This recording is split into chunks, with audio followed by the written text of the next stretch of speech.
Grace or truth? Yes. Yes. In fact, I can't say it emphatically enough. Yes. Grace and truth. Welcome to the both and life. We have a big fat Greek problem. The biblical worldview is a Hebrew worldview. Of course, the Old Testament was written in Hebrew. Sometimes that gets confusing because the New Testament was written in Greek, but every single author was Jewish. So the worldview of the whole Bible is Jewish. And a Jewish worldview, among other things, is a both and worldview. Greek worldview, we're not going to go very deep into this, but it divides things up. It looks at things on an individual, separated basis. The sundial was a Greek invention. The Hebrews look at the whole. Greeks tend to look at the parts.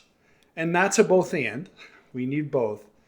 But when it comes to how we understand the world around us and how we understand the Bible itself, we need a Hebrew both and worldview. There are dichotomies, things that seem to be in conflict in the Bible, that the biblical worldview is they have to be held together. Grace and truth is one of those. Culturally, we use both words, but in maybe different ways. So how do we use the word grace? Well, it's a woman's name. I've known several friends named Grace.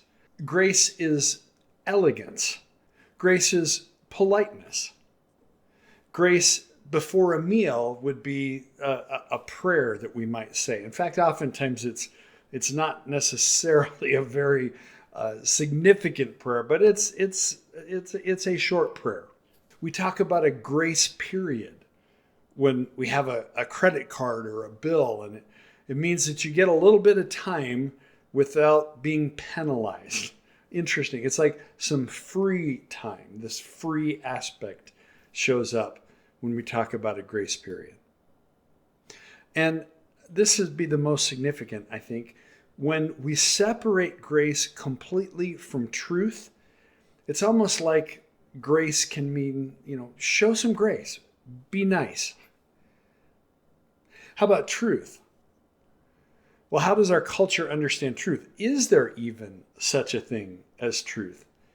I think it's ironic that actually was a biblical question 2,000 years ago. One of the rulers that put Jesus on trial asked the question, what is truth? And certainly we struggle with that question today. Is it relative? Is there such a thing as absolute truth? How do you decide between right and wrong, truth or untruth? Everybody makes a decision on that. Even if they say they don't believe in absolute truth, everybody has some mechanism by which they decide this is how I'm going to decide. This is what's true. This is what isn't. Maybe it's through science. Science is your mechanism. And of course, the scientific method is always evaluating things, even the theories that we've said we've proven this. It's only until it's disproved. So science is hard to say that's an absolute truth, but maybe it's the scientific method. Maybe we say it's what's true in our heart, but everybody has something that they look to as their measure of what's true, what's right, what's wrong. We all have that. That's unavoidable. In fact, this is a good point to test and kind of put some boundaries around the both and life. Not everything is a both and. Oppressors and oppressed, that's not a both and. That's an either or. You can't say, well, it doesn't really matter. Truth and untruth, yeah, that's an either or. Not everything is a both and. Truth that's separated from grace is actually really harsh. It's really uncaring. In fact, I would argue that truth separated from grace is perhaps the single biggest reason that so much of the culture has not only moved away from the church, but has argued that we don't even accept truth because it hasn't been held together with grace. It provides a really good reason for a culture to say, I'm not sure I even believe in truth. Truth, apart from grace, is not only ugly, but I would argue that it's demonic. The devil actually quotes scripture when he was tempting Jesus. So he believes in truth, but apart from grace, it becomes a tool to divide. It becomes actually a tool of the evil one. It's no longer a good thing when it's pulled apart from grace.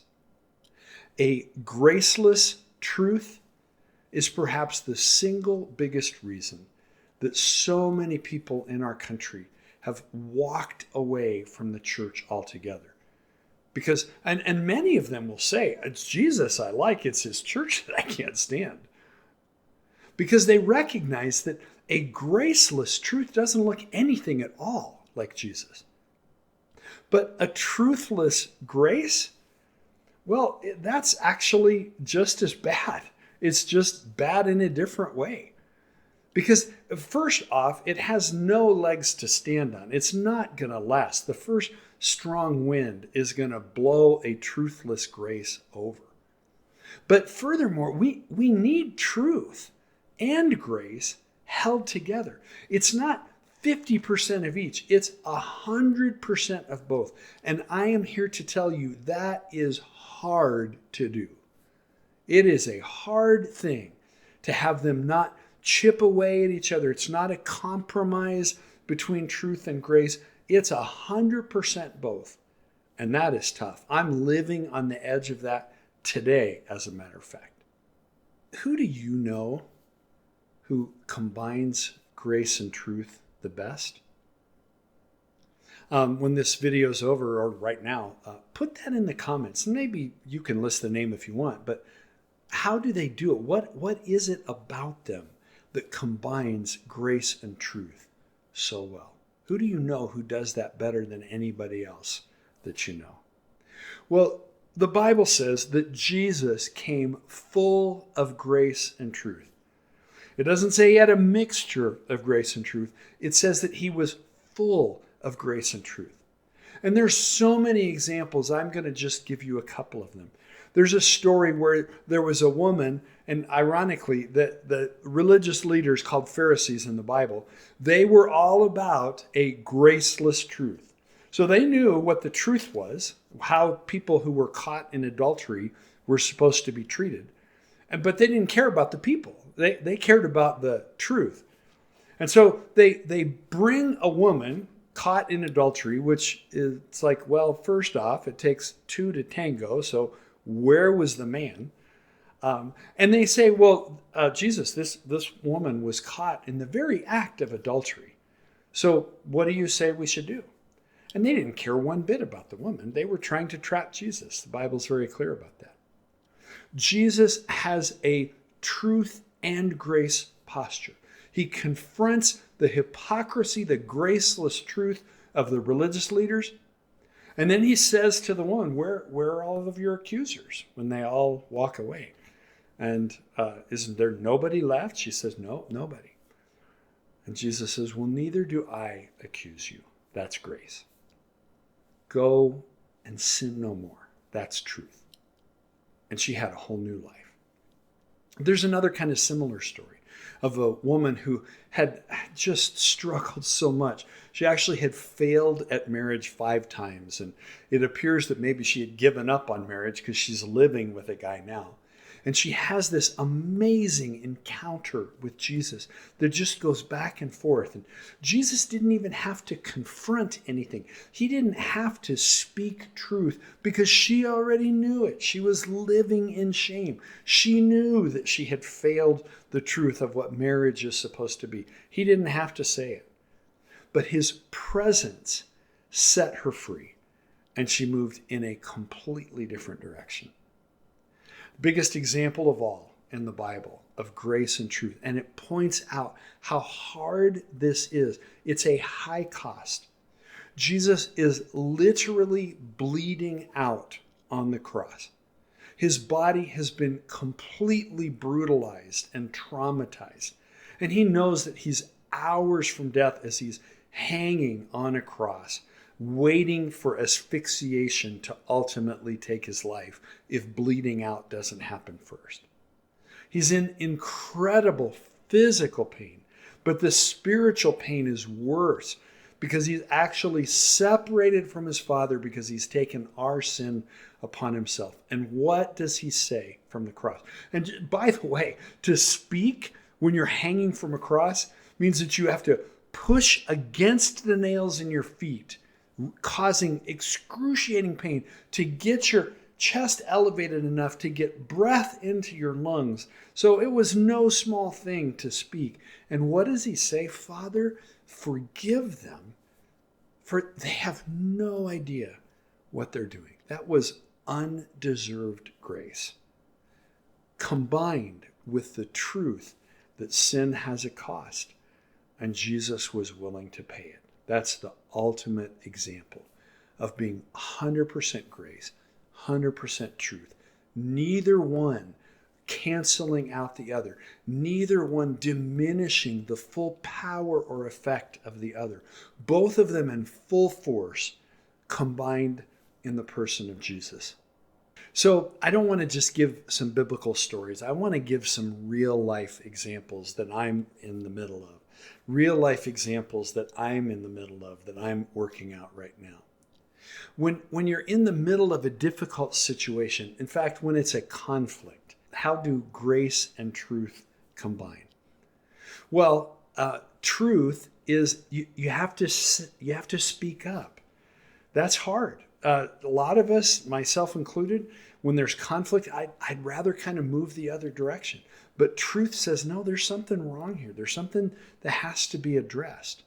But grace means that you actually move toward the person that you're in conflict with rather than away from them. You don't distance out. You don't just keep the peace. You actually speak up, but you do it with a help me understand attitude. You do it with is everything okay? You do it without making assumptions, because it's very possible that there's all kinds of things going on that you know nothing about that explain why a person did what they did. And if I've had to learn this the hard way so many times. If you ask the question, are you okay? Is everything all right? As you move toward that person, the way that you've been functioning that's kind of not your best self. And I'm just wondering if you're doing okay. When you can ask that question, you can save yourself a lot of embarrassment, because a lot of times there is something really tough going on in life, and you just kind of make a jerk out of yourself if you don't even bother to ask and you make assumptions. I was in a conflict situation not too long ago where there were some leaders that were needing to confront a member of the organization who was behaving very badly. And it had been going on for a long time. And there was a guy in that situation that I thought combined grace and truth about as well as Jesus would have. In fact, I said to him afterwards, I don't think I've ever seen anybody do that well. Here's what it looked like. He did not back down when the person was pushing back and making accusations. That was the issue that needed to be addressed. This is just a person who's constantly harsh and critical and judgmental.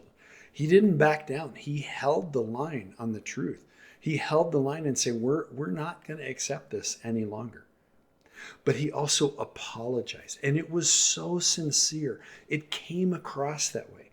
He said, I'm really sorry that we've let this go on this long. That was a disservice to you, and it was a disservice to everybody in the organization. I'm sorry. I hope that at some point you can forgive me for that. That was some amazing humility, some amazing grace and truth. Literally this morning, I was struggling. I was really discouraged, and I was a part of a group of people that I pray with that actually is online because the people are from around the country. And we were all listening together. The group was heard why I was discouraged, and they were listening together to see what God might want to say about it. And it was such a combination of grace and truth, because their care and their concern was Absolutely 100%. I felt it. I knew they loved me.